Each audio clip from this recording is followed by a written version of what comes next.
It's a great story. And I love figs. And I could eat and snack on figs while the world's falling apart because that's what I've got going on. But it doesn't mean you have that or anybody else. And it doesn't really matter because we're all individuals. That's what the essence of living your own life is, right? Not having people tell you what to do or try to conform you, but more of you being yourself and opening yourself up to the world. It's like that. So in comes spiritual energy.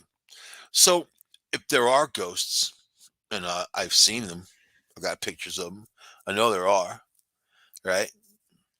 Then what we are is what they are, and what's what we'll become, and what we were.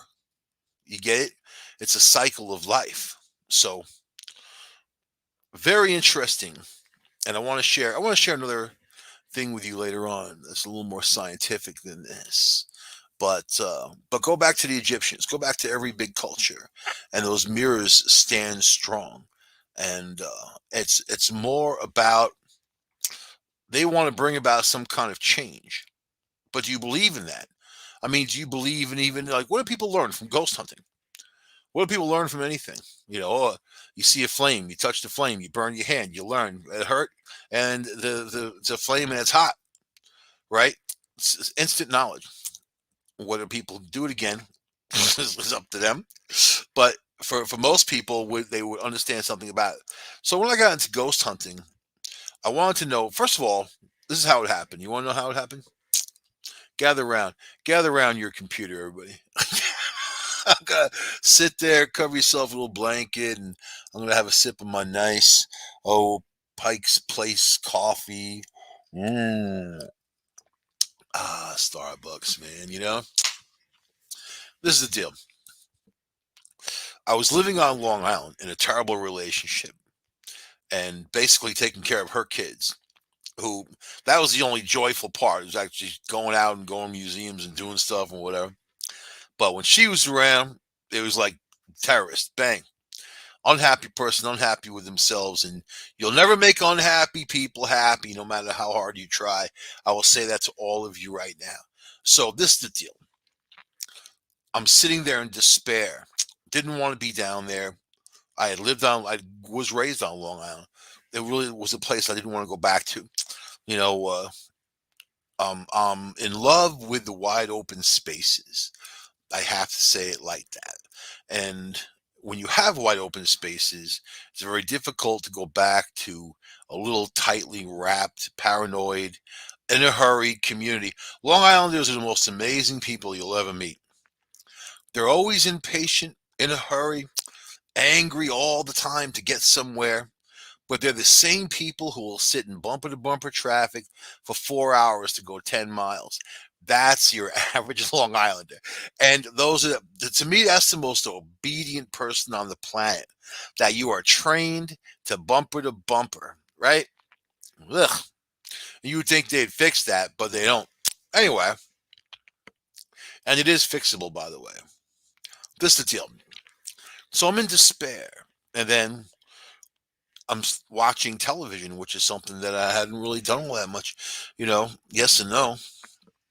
And then there's these TAPS guys, right?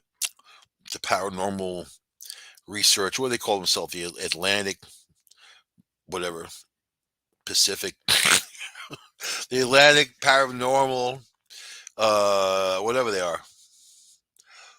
Those guys, and I don't hate on them. They are what they are. They were Roto-Rooter guys, and they had this thing about doing ghost hunting, and apparently they had done it for multiple years before television knew about it.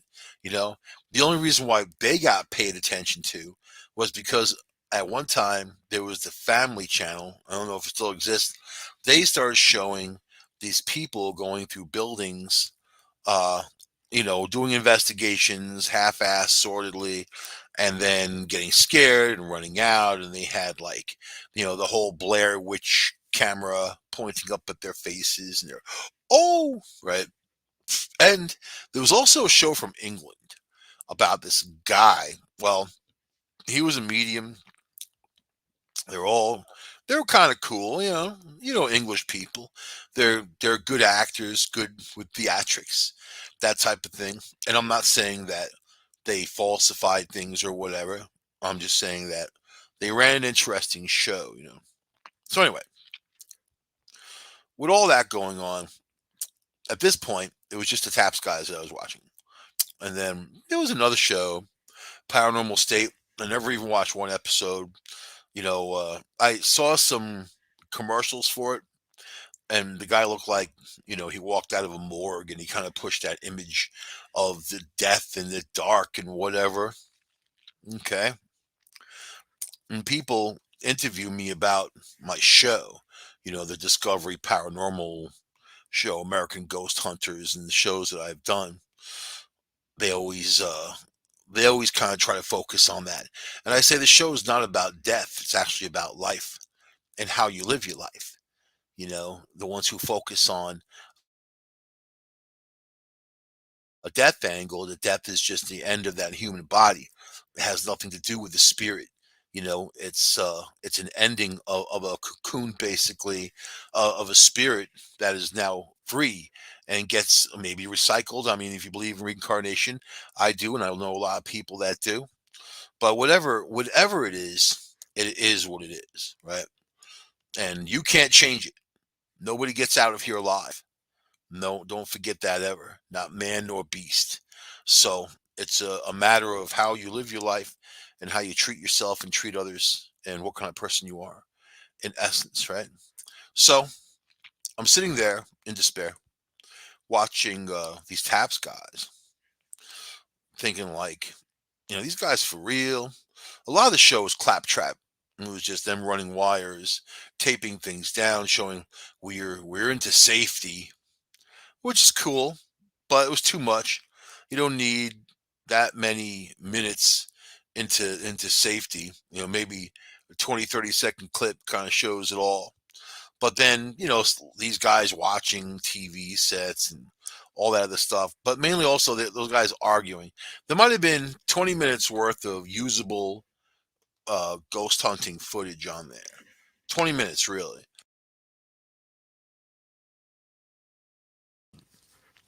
The rest of it was he said, she said, all this drama. It was kind of like Jerry Springer drama brought together with ghosts, right? So I wanted to do a show. Like, I watched this enough, and I'm like, first of all, is it real? And if it's real, I want to do a show because all you need apparently is just a camera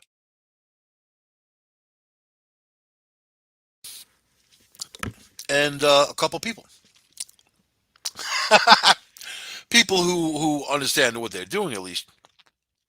So cameras I had access to an entire television station at the time, so that no worries. And then I put an ad out on Craigslist looking for a ghost hunter. So, and I found one. My friend Pete, who said he had a local group, and I said I'm interested in doing a show of just walk around, see what we can find, do some stuff. Sure. And then I I got the first gig, which was a local theater. They called the Hangar Theater in Ithaca, and then these people contacted me. I took an ad out in Craigslist. That's when Craigslist was cool, before it was what it is now. I took an ad out and I was just like, we're ready to believe you, type of basically type of stuff. And these people contacted me from the Hangar Theater and they said, there's a ghost of a pilot who's there because there used to be an airplane hangar way back in the day. So they've seen this ghost. They've got all this information. But I knew somebody whose daughter died in a car accident right down the road from there. And I knew that she had a lot to do with that theater and that she worked there. There's things that I didn't know that I found out because of the investigation. I won't talk about out of respect for the family. But so I went in there with Pete, and Pete's got these dowsing rods. And that was my first experience with dowsing rods ever. And I'm not wasn't sure if I believed in the science. I need to believe it. You know what I mean? So I didn't tell Pete about the girl dying in the car accident. You know, and I wanted to see what had happened walking around there. And I've always been, very sensitive myself, and I could feel things around. I don't tell a lot of people that. It was something that I've always kept in my life, actually, until just recently. But it's just, we all have abilities, and they are what they are. Anyway, so I'm in there doing my thing. Pete's in there doing his thing. Then we're going around together, and I'll tell you, I captured this one image, like that night when I went through the photos, and I saw this guy standing, like looked like he had his arm on his hip, with his wearing a hat, and he looked like you like see his facial features and his body. I was like, oh my god. Like, what are the chances of going out first time and capturing an image like this? That's crazy, right? So I sent Pete the image, and he was like, "Oh my god, look at that!" I'm like, "We got to go back and see what the deal is." I wanted to see from that vantage point what I was looking at, what the camera was looking at, and see if I could recreate the image. And wouldn't you know, it was really three images all brought together. It was a pile of linen that was up on a gangway, like up high. It was a basket light, like a blur that kind of came down, and then there was like another thing in between. So it was like three things, and I was like disappointed, but I was like, okay, at least we like debunked it and whatever. And that's where our heads were at. Like, want to prove it. Like, it's not just, hey, this is what it is, and boom, you have to believe it. We're not asking for anybody to believe anything. So, but later on, we're doing our thing, scooping around, going back to the investigation, and we did capture. Pete had set up these cameras that were infrared, and one of them captured some kind of shadow figure walking past, which is kind of interesting. And the both of us were on the other side of the place. We were the only ones in there. And this was backstage. This is where people had seen the apparition. Which is why they called us in there to begin with. So then we get to this one section, just a corner of the place, and Pete's dowsing rods pointed right at the corner, and he said, "There's something here." And they really, no matter where we walked, they were pointing. I'll tell you, no matter what you think of dowsing rods, I mean, I've come to trust them with Pete using them anyway. Yes and no answers, and he can find things. We've done investigations where I hid stuff and wanted him to find it, and these things pointed right to frick where it was. I mean, that's pretty amazing. So pointed at the corner, started asking questions, and during the questions, you know. I asked if that was so and so, the guy's daughter I know, and a thousand rods crossed and said yes. And so I said, "Did you die in a car accident?" And the dowsing rod said yes. And now Pete didn't know this because I didn't tell him this. I said, "Did you drown?"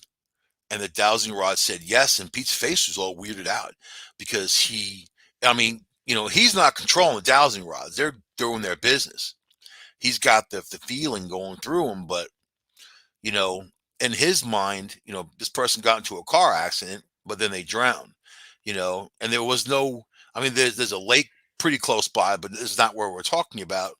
But what happened is that this girl was uh, was driving, and she had hit the guardrail when the road just started to curve up, right? And she rode the guardrail and got flipped over into a ditch that normally holds maybe a foot of water or something. On this occasion, there had been a lot of storms, so there was a lot of water, in there. So she get flipped upside down, went into the water, and she drowned. So she answered it correctly in the dowsing rods. I was like, wow. And she confirmed names of people that were close to her and associated with her. But it made sense to me that if she had just left that place and then she went and she died, 200 feet down the road, that's the place where she would have went back. That was the place that she would have known and went back to, and she was working there that night. Doing tickets and all that. I mean, she was a volunteer in the place. So that was the beginning. That was my beginning and understanding the other world. And there's more than one. People tend to say the other side. I mean, there's lots and lots of sides. Lots and lots and lots. So in this particular thing, it was what she remembered. And that's not the first time we ran into that. We ran into that a lot, a lot. We did a train crash, 99-year anniversary train crash in Manchester, New York. And the train went down to the gully. I think it killed like 29 people.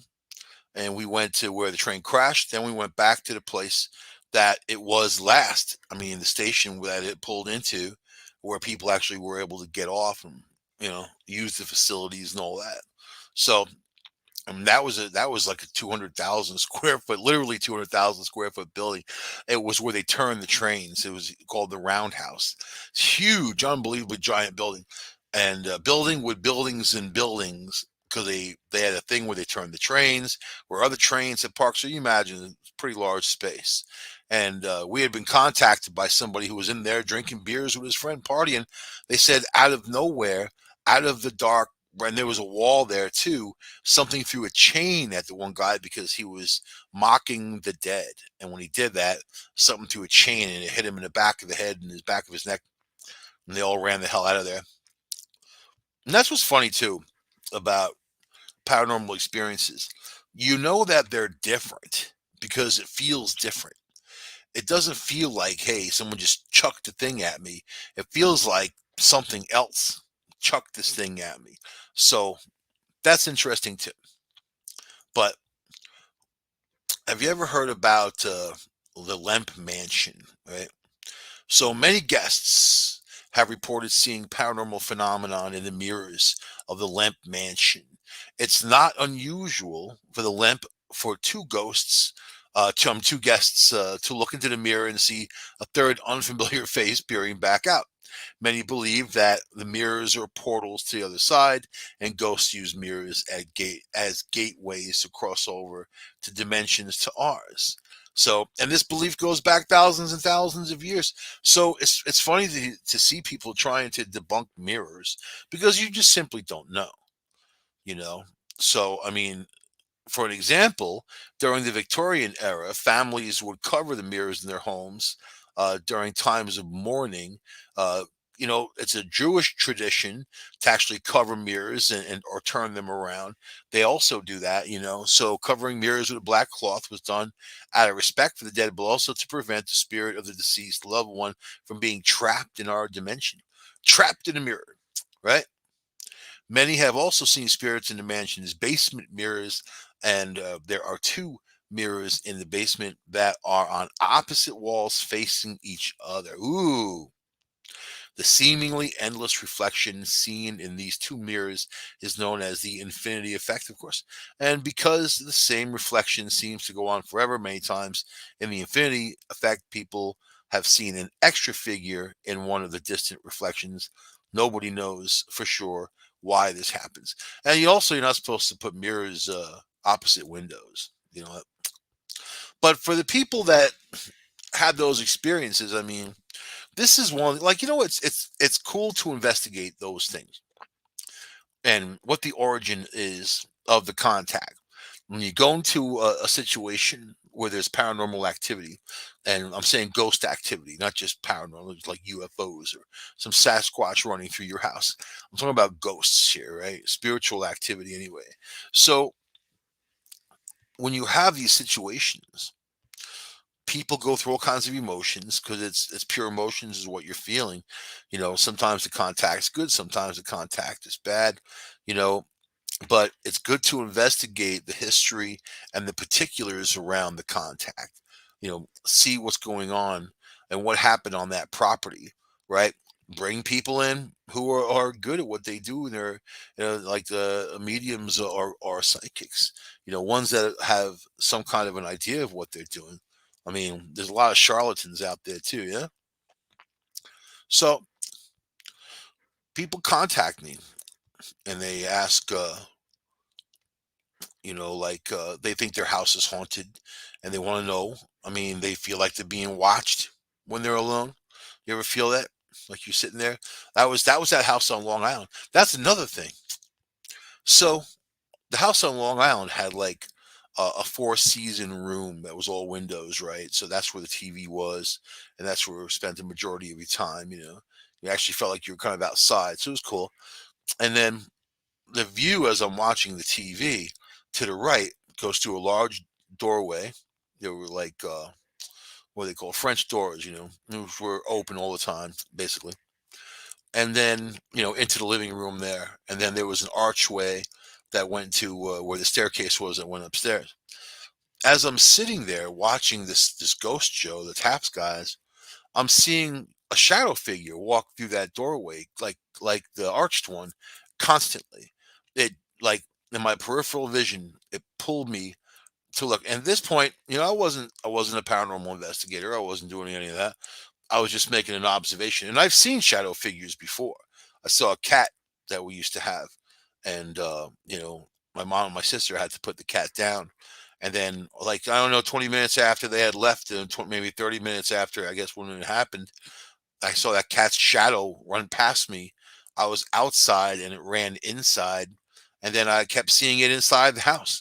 And then 3 months later, I told my mom the story because we were talking about ghosts and whatever. And she saw the same thing and she didn't say anything to me. That was kind of funny. So I started seeing this thing. And then I'm wondering, like, if witnessing paranormal occurrences on television, on the internet, bringing that energy in can affect your own home space and what goes on where you are. So it was about a year later. I was back upstate New York and off Long Island, right? I had my apartment. I'm sitting there watching. It was Halloween night. I was watching those guys in England. The guy that got the real theatrical dude, and they're at the London Bridge. They were doing a Halloween ghost hunt at the London Bridge. They're actually going around the different locations. It was real cool, and you could do it on the internet and follow them, and also on television. So I had it on TV, I had it on the internet, and people are writing different things. I was kind of just checking it out, and then at one point this guy gets all possessed and he's like, ooh, making weird faces. I was like, ooh, which looks even creepier in the whole black and white type of effect from infrared cameras. So when this happened in my kitchen, I had this metal broom, right? And the metal broom was standing up. Standing up and leaning in an area in front of my sink, kind of where it couldn't have fallen by itself. I'll just say that. Could not have fallen by itself. Impossible. I had my cat. He was hanging out with me. And then this broom that I have, like, slammed to the ground. I heard boom. And really was like, it sounded like it was thrown to the ground with velocity. It didn't sound like something like la la la la la. I'm going to fall over onto the floor, you know. So I was like, "What the hell is that?" And it was more about the way I felt. I felt this weird feeling, you know, and then at the same time, all these people start writing on the web that they're experiencing these phenomenon in their home. There was a couple hundred people, like, literally writing that this just happened, that just happened. So I'm thinking, like, sometimes, I mean, energy doesn't die. Energy keeps moving around. It does this thing. It transforms, right? But I'm thinking, like, here's a situation where you have these mass amount of people all tying into this energy, and then something happens, and all these people start having experiences. I mean, that's a shared experience. That's something that it didn't matter how far or what time zone it was in. It mattered that it all happened at that one time, right? Which was very interesting, and I've been, like, studying things like that, since. So, but So sometimes people that are sitting there and they feel a change of temperature around them gets really like cold, a cold spot. There are investigators out there that feel that when these entities try to manifest themselves, they draw from the thermal energy that's in the air and cause that cold spot, right? So sometimes household objects mysteriously disappear, then reappear, and then reappear in different places. I know a guy lost his coffee grinder. Coffee grinder. He went out in the morning, coffee grinder was gone. He looked and looked and looked for 2 weeks, looked all around. And I'm like, do you sleepwalk? And this is a guy that we had helped multiple occasions who has an unbelievably active haunted house, right? In fact, we got some of our best full body apparition pictures because of the dude. So he could tell me anything and I believe it because, yeah, it does happen to him. So your coffee grinder's missing. And you look in the cabinets. He said he looked all over the house, right? And I'm like, well, maybe your mom took it and did something. She was like over 80 years old and she had kind of dementia, but she didn't really wander into the kitchen. But you never know, right? Anyway, this went on for a couple of weeks and boom. He said he wakes up again. Coffee grinder is right back exactly where it was, plugged in the whole bit. And it's a phenomenon, right? Is he crazy? Maybe. Is the coffee grinder possessed? Could be, right? But the fact of the matter is, he believed it happened. And he couldn't grind coffee beans for 2 weeks because he didn't have a coffee grinder. So you hear about these things. I hear, keys, that's easy. People misplace their keys all the time, right?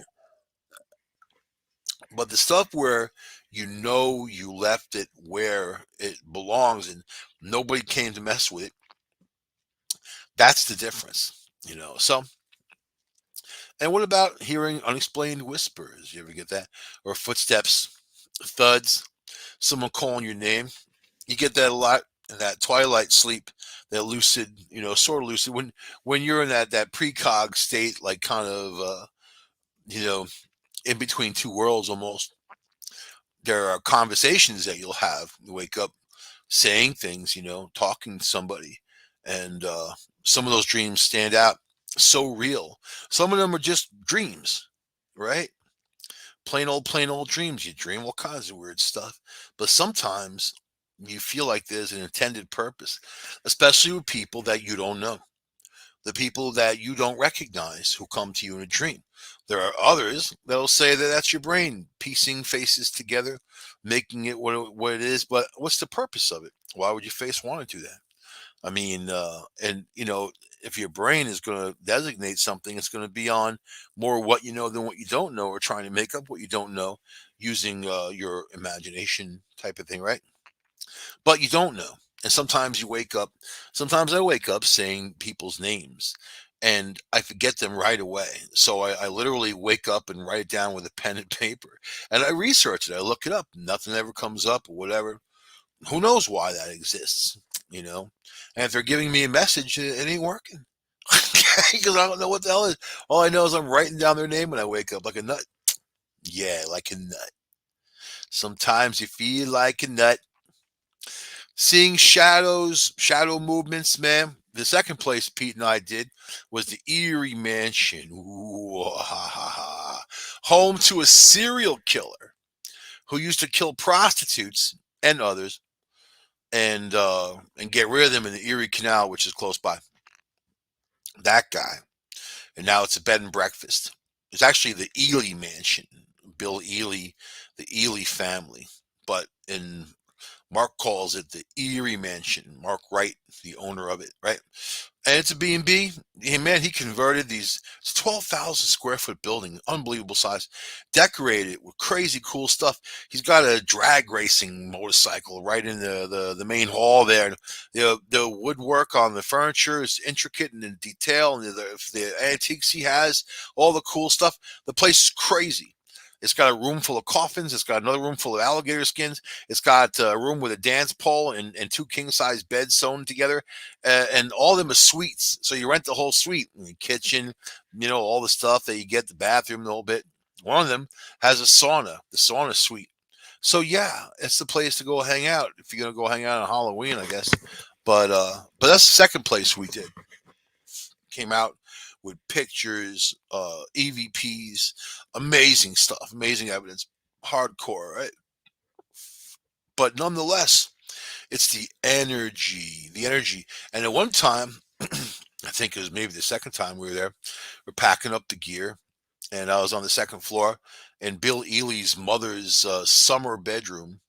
Her name was Eugenia, and just packing up the gear. You know, and I had that awkward feeling, and I looked over, and I basically saw the shadow figure walking across, like in front of the windows, going from one area to the other, and it makes you feel like it gives you chills. It's like, woo, it's not scary. It's more like, wow, you just saw something, you just understood something about, like, what is that and what's the deal, and why are they here and all that other stuff. And this guy Mark, this is another phenomenon that I've run into a few times where people, for no reason whatsoever, got drawn into these buildings and these locations that were bombed out, broken down buildings, and they brought them back to new again. And this is not the first time I've ever seen that, but hit this building, I think he paid 75,000 bucks for. It was a broken down mess. It was turned into different apartments over, like a tenement over the years, and it was wrecked. The windows were smashed out. He got it basically because it was a place nobody wanted. This dude put over 700 grand into that building, probably more by now, and did such an amazing job of restoring it. He restored the building to its glory with a drag racing motorcycle in the living room. You know what? You can't get a weirder situation than that. Or maybe you can. I know some people. I know some people. But the reality is, it exists. And also, the building had the two, the chef and the butler. One guy was Chinese, the other guy was Japanese. They were always fighting. And when the family was, and this is like around 1913, somewhere around there, when the family was down in New York City, and they would stay at the Waldorf Astoria, and they had a lot of, there was a lot of information about them at the time. They were a very wealthy family. The one Eugenia married, who was not Bill Ely's father, was the owner of Clyde Glassworks. So they had made Tiffany glass and all that. So they had the bucks at that time. Anyway, these guys were down in the city when one of their servants shows up. I think his guy's name was Moik and Maida. Might have been Maida. The Japanese guy showed up, and he said that his father's in Japan, sick, and he needs to go back right away. The family gave him some money, bought him a ticket, and he took off, right? So then, before that happened, though, the family had gotten a call, and one of the neighbors was concerned and was trying to contact the family because they saw the chef and the butler chasing each other around on the lawn with a butcher knife and some kind of cleaver, right? So the Japanese guy leaves. His family returns weeks later. They smell a nasty smell in the house. They go up to the third floor where the servants' quarters and here's the headless body of the Chinese dude laying on the ground. you know so and that's one of the most active rooms, obvious reasons, right? They didn't find the head until a couple of months later because that particular servant didn't stay in the house. He had some kind of place, a room that he rented down the road, and then they smelled the nasty smell coming from a bag in that room, and they found the head. He kept the head of the dude and put it in the bag, and that was in that room. We also investigated that place because now it's a grocery store. So, yep, what a difference a day makes. But so that room, so this guy Mark has got a daughter. The daughter comes home from college, and then she wanted to come up to the mansion with a couple of her friends because it's got such a notorious reputation, right? And then she's like, "Well, we're going to sleep in the servants' quarters." Mark said 2 o'clock in the morning, all three girls ran out of the mansion in their underwear, screaming that whatever they experienced, they still haven't talked about to this day. What they experienced up there, it wasn't good, right? And we've done investigations and concentrated on that room. And we got a little of this, a little of that. I got a feeling that it's more of a situation where if you're alone, That's when the stuff starts really happening. When you have groups of people, it's very hard, and they don't necessarily want to come forward as easily with large groups of people. So, but that's another reason to check out the Erie Mansion if you're ever going to check a place out. So, shadow figures, yep. And then also frequent electrical problems, lights turning on and off, appliances turning on and off, all that other stuff you can all attribute to some ghostly activity. The feeling of being touched by unseen hands or pushed, people that were pushed down the stairs. How's that? Or laying in bed and then feeling like someone's sitting on top of you, pushing down with their hands. That too. How about unusual smells, such as unexplained perfume scents, flowers, cigars, cigarettes, food, or even the stench of death and decay? You know, that's how they come across to you though sometimes is that scent, that odor, that smell, their perfume or something that they were known for. That's a way of communication. And when you start smelling that, you might think, okay, there's something going on. So then you want to be able to communicate back, and that's easy. You just have to think about the good times, think about the good moments, think about the love, think about the things that you missed most from those people, the void that has been created. I mean, it's just something that if you do that, especially if you have like an item that person owned and you go to bed with it next to you and you think of those good moments as you're falling asleep, you might have some really good dreams about that person. They might be able to come forward to you and connect with you in some way, right? So, and also waking up between 3 a.m., 4 a.m., or sensing dread. The only time I get the sense of dread is before some huge major cataclysm happens in the world. So if I say like, man, I'm really like, things feel pretty dark, or something wicked this way comes, something like that. Yeah, it does, man. So listen, go back to 2019 New Year's Eve. I did a show, and listen to that show if you want to hear what was coming. Okay, so but waking up between 3 and 4 a.m. See, the veil is very thin at those times. It's not just 3 to 4; it's more like 2 to 4. Or even depends on where too. I think it's because where you are in that location where it's 2 o'clock or 3 o'clock in the morning, most of the people around are asleep. While people are asleep, it's like having computers offline. And then there's more bandwidth for you to use. There's more Wi-Fi, isn't there? Things get faster and better in the electronic world. And I think it's very much the same thing when people are awake and online. The energy is very different than at night, in the dead of night. So, you know, and also the feeling of emotions in your home, grief, sadness, happiness, joy, whatever. You might just walk into a pocket of it and you don't know.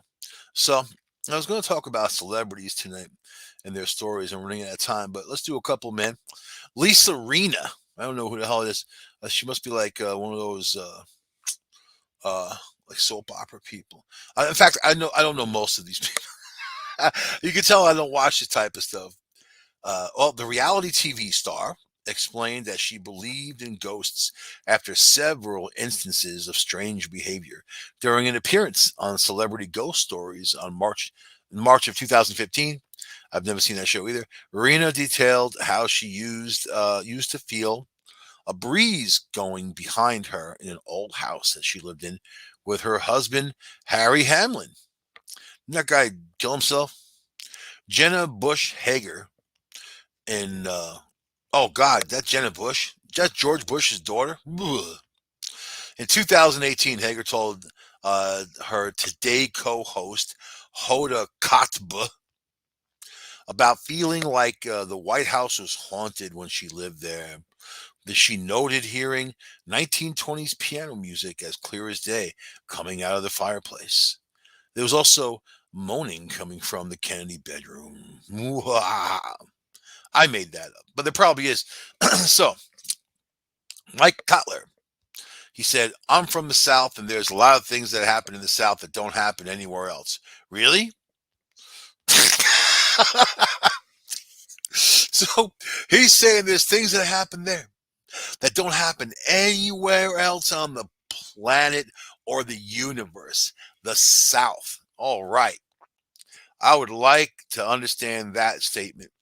The Luke Cage star described an incident that occurred night after night, which his mother explained as a spirit being attracted to his energy. When I was a kid, I used to have this thing that was sitting on my chest when I would sleep, and it was keeping me from getting up, and I couldn't open my eyes, and I would struggle. I couldn't breathe very well. His mom's like, "Oh, that's okay. Just that's just a demon." And then, by the way, I just talked about a story just like that from Hammondsport, actually, and so it does happen elsewhere. His mom, that's okay. It's just a spirit trying to get a hold of you. It's just a spirit trying to kill you. That's all it is. Lily Collins. Let's see. Woohoo. Look at that. Lily Collins, she said, I discovered that 3 a.m. is the time when the veil of the realm of the thinnest one can be visited. Bah! That's all she has to say. Look at these girls. It looks like some Playboy chicks. Holly Madison and Bridget Marquardt. I don't know if it's something that's following me around. Madison shared with Nylon in August of 2021 about her history with the paranormal. She said, "My house in LA, I gotta say it like her. My house in LA is almost 100 years old. There's all kinds of voices and doors opening and disembodied voices. I enjoy it though. It's like entertainment." That poltergeist, get out, pushes you down the stairs like, it's always fun to be pushed down the stairs. It's fun. Oh my God. I could think of other enjoyment, but hey, man, whatever floats your boat. Maybe she should be a ghost hunter, right? And how about, what is this? Ariana Grande.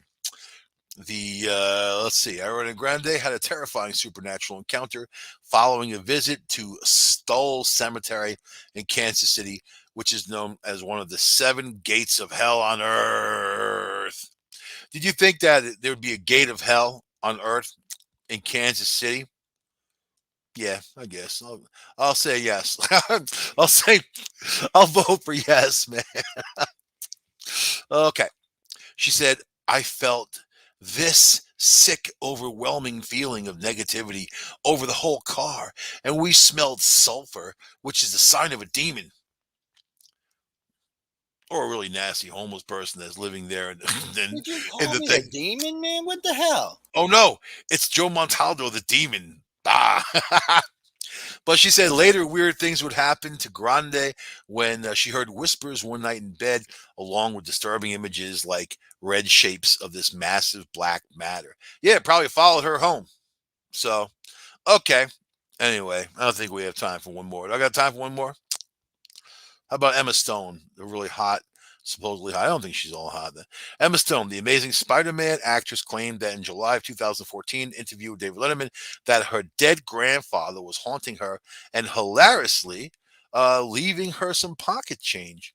My grandfather leaves quarters. It's just amazing. Stone claimed it's him. It's absolutely him. She added that she had never met this late relative of hers. It's exactly like that, but it's him. She knows it's him. Okay, whatever. I'm going to end it there. Quarters, I don't know. If anybody's in beyond, you can leave me some $100 bills, man. You know, a few thousand of them would be it would be really nice. A suitcase, something like that, dropping down from a drug plane, having to land in my yard. Anything like that, man. Anything. You know. So quarters, not so much. I'm going to end it there. This is me on Discovery Paranormal. Have a wonderful and safe Halloween, really. And tune in to United Public Radio Network on Halloween night. You're going to have all the ghouls and ghosts and zombies, especially some Canadian zombies, man. Although, and Satanists too, on the Halloween show. And Joe and I are going to have to just keep people at bay and battle them back, man, as they're going to do their seances, and we're going Oh, to yes, raise, and there will be booze involved as well. we're going to be booze and whatever, and we're actually going to do a seance of old guests and also hosts on the network, man. We figure that's a nice tribute to them on a Halloween night. But I will see you guys on that Halloween show. But for me, this is me on United Public Radio Network, Discovery Paranormal, keeping it real. See you guys next week. Bye on Halloween.